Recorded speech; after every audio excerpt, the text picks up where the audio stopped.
We're joined right now on realagriculture.com by Matthew Strauss. He's a senior currency strategist with RBC Capital Markets. Welcome today, Matthew. Thank you very much. Matthew, let's talk about the Canadian dollar like we always do. It's definitely had some relative strength as of late. I read some of RBC's material this morning, and there was a comment about this may be about the U.S. weakness as opposed to the strength of the Canadian dollar. Can you tell us a bit about that? I think the strength that we're currently seeing has much more to do with a broad-based US dollar weakness, not only against the Canadian dollar, but against most of the other major currencies, including, for instance, the euro, the Australian dollar, and even the yen. The weakness in the US dollar started after the Fed indicated that they might consider quantitative easing, i.e. that they might consider loosening monetary policy even further.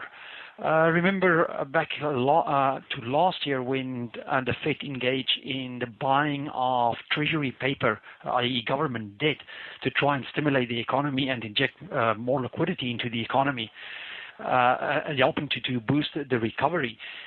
Now, for the longest time during the first half of the year, the market was talking about how are the Fed going to exit these extraordinary measures. But given the deterioration in the U.S. economy, the situation has changed in the last few months from talking about how are they going to exit these programs to a situation where the market is now anticipating and re-engaging of these extraordinary measures. And generally, we've seen across the globe, if a central bank enters the realm of quantitative easing, part of that would be for the currency to weaken because it's a clear indication interest rates are going to remain low for quite some time in that particular country. So the movement down to almost parity, we're currently trading just above parity, is clearly coming more from the US dollar side than the Canadian side. So I guess what can we expect over the course of the next 6 months? Can we expect this parity to continue, or can we expect our Canadian dollar to float back towards 90, or is like 110 a reality? What can we expect out of this market? Well, in the near term, I think it would take a very significant collapse of the U.S. economy, and at the same time, for the rest of the world to do pretty well, and Canada to follow the rest of the world rather than follow the U.S. economy down, for the Canadian dollar to strengthen to levels, as you've mentioned, maybe 110. That seems quite unlikely in the near future. I mean, if we do go to levels like to 110 or even higher, that would be reflective of a world currency market in absolute turmoil. And we still see that as only a very, very small and unlikely probability. Okay. However, I think one has to accept that parity and around parity is probably the new norm. Because even if the hype about quantitative easing starts to fade in the U.S., looking at fundamentals in Canada on the employment side, the stronger recovery in Canada than the U.S., a still strong emerging market world which continue to support commodity prices, all those factors will help support the Canadian dollar, not necessarily supporting it to rally further, but would at the minimum prevent any significant sell-off in the Canadian dollar. So what you're saying is what's more likely to happen here is we're going to float, and I'm throwing numbers out, so correct me if I'm wrong, but we're going to float between 92 and $1.02 and just kind of be hovering around in par is the most likely scenario. And 92 might even be now on the low side. There was a very well-established range, roughly talking around a 93 towards 99, and we've traded in this range for most of the last 5 months. But now we've broken to the upside, and we think that within the next few weeks and maybe a month or two, the Canadian dollar will establish a new higher range.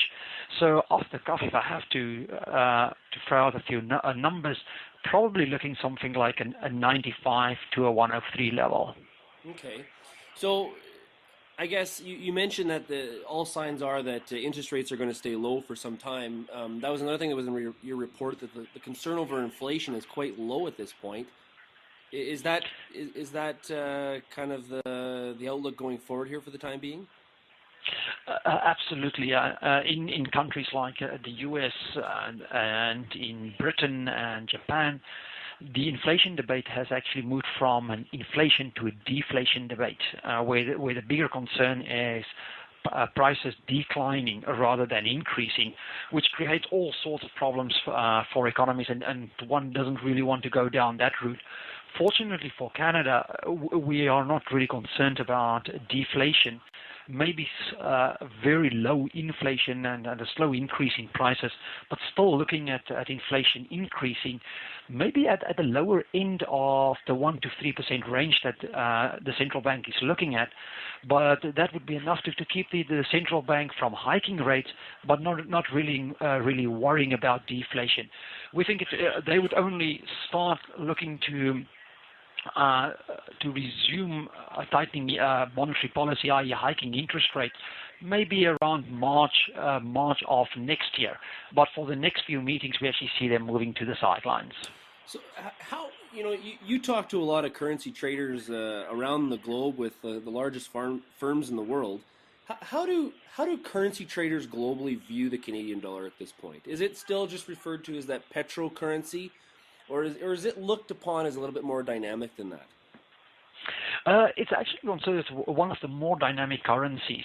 We've seen not only in your global funds, but also central banks starting to diversify their funds away from the core economies, Europe, US, UK, and Japan, and buying more Canadian dollars and Australian dollars and Australian instruments and Canadian fixed income instruments, acknowledging that these economies have come through the Great Recession in a better shape than most of the other major economies, acknowledging the sound fiscal situation. We've seen yesterday with the budget numbers that Canada is expected to return to a balanced budget by 2015.